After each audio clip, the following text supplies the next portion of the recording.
Hi, I'm Eric, one of the team members here at KES, and I'm here to introduce you to our new board game, Hunter x Hunter, the 287th Exams. Here, you play as one of the 5 core members in the Hunter x Hunter cast. We are working together to battle your way through the deadly Hunter exams and to earn your Hunter's license. All right, to start, each player picks a character and takes the dashboard, standee, and skill cards from that character. Then, grab the dice shown on your dashboard, as well as any additional random dice that you'll pull from the bag.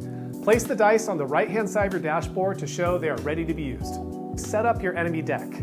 Take your enemy deck and first remove any cards that are not associated with the number of players you are playing with. For instance, we are playing a 3-player game, so I'm going to take out all of the cards that have 4 players on them. Then, sort the enemy cards by color and shuffle each stack.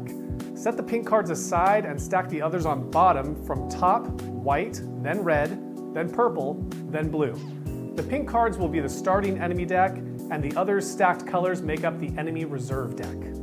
Deal out cards from the enemy deck equal to the number of players plus 1. So for this 3-player game, we're going to deal out 4. Each turn, a player will challenge one of these face-up enemy cards. Now that the enemy cards are set up, each player will choose one of their dice and put it in one of the slots on the left-hand side of the board to activate one of their dashboard abilities. This ability will be active for as long as the dice stays there, so choose wisely. Finally, shuffle the Examiner deck and deal out an Examiner card. The Examiner cards will shake things up from round to round and change the rules of the game. The youngest player takes the Hunter's Mark and goes first. On your turn, place your standee on one of the face-up enemy cards to challenge them, and then pass the turn clockwise. All right, each enemy card has challenges on it, showing 1 or more dice colors and numbers that players beat with a die roll to get those rewards. Green strength challenges require green strength dice. Purple insight challenges requires a purple dice. And finally, the red spirit challenges require a red spirit dice. There are also white challenges where you can use any die or combination of dice. Once die is spent on a challenge, it is damaged and can no longer be used until it is healed or refreshed.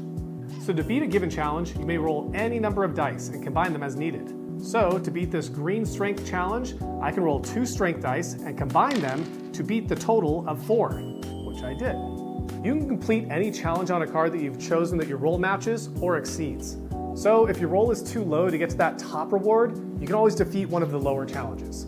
Also, don't forget to check your dashboard abilities and activate skills to see if you can help yourself or another player. This game is fully cooperative. Now, red spirit dice are special.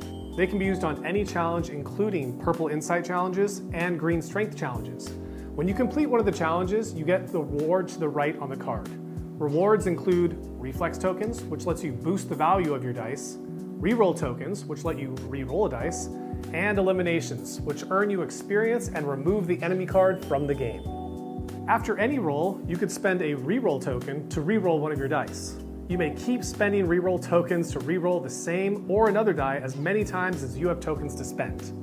If you eliminate an enemy, keep that enemy and add them to your experience pile to show how much experience you've earned. At certain thresholds, you'll unlock skills that benefit the characters for the rest of the game. The Examiner card will modify the rules of the game with effects such as always re-rolling a particular number, preventing healing, or boosting reflex tokens effects at the expense of dice values. You can always look at the reference card for a list of symbols used on the Examiner cards. So when showing this Examiner, it means that all of my green strength dice will have -1. However, it also means that all of my green strength tokens will provide an additional +1. You may also use your player skills or dashboard abilities to boost your rolls, gain extra resources, or even help your friends. After all, we're all in these exams together. So I'm going to roll my dice, and because my ability is active up here, it adds +1 to all of my reflex tokens. Ordinarily, these give us +1, now they give +2. Once each player has rolled the dice and gotten the rewards for any completed challenges, discard all of the uneliminated enemy cards to the enemy discard pile, and deal out the same number. Then, take the start marker, pass it clockwise to the next player, and begin the next round. Once the enemy deck runs out, count the number of enemies in the enemy discard pile, and then add cards from your enemy reserve deck until you get the same number that you started with. In this case, 12 for a 3-player game. Then, you reveal a new Examiner for the next round. Before rolling for a challenge, if you're getting low on dice, you may choose to take a wound to refresh your spent dice. When you take on a wound, you choose one of the penalties on the wound track of your player dashboard and place a wound cube on it. You must then pay for that penalty. You may not choose penalties that you are unable to pay for. Return all of your damage dice and place another one on the dashboard ability. You may not roll dice on dashboard abilities like any other die in your pool, but you get that effect for as long as that die remains there. Now we need that, like the beginning of Capcom versus Marvel, like final exam. Once there are no more cards in the enemy reserve deck, the enemy deck will get smaller each time an enemy is eliminated. At the end of the round, if there are less than 10 cards total in the deck, the final exam begins. All right, now to start the final exam, deal each player a final exam card face up. Each player must defeat one of the 2 challenges on the card. If you fail all the challenges on the final exam card, you take a wound. And when you take your 4th wound, you are too injured to go on and are eliminated from the game. All right guys, pass or fail, every player still in the game will keep challenging the final exam cards one by one until each player has challenged 5.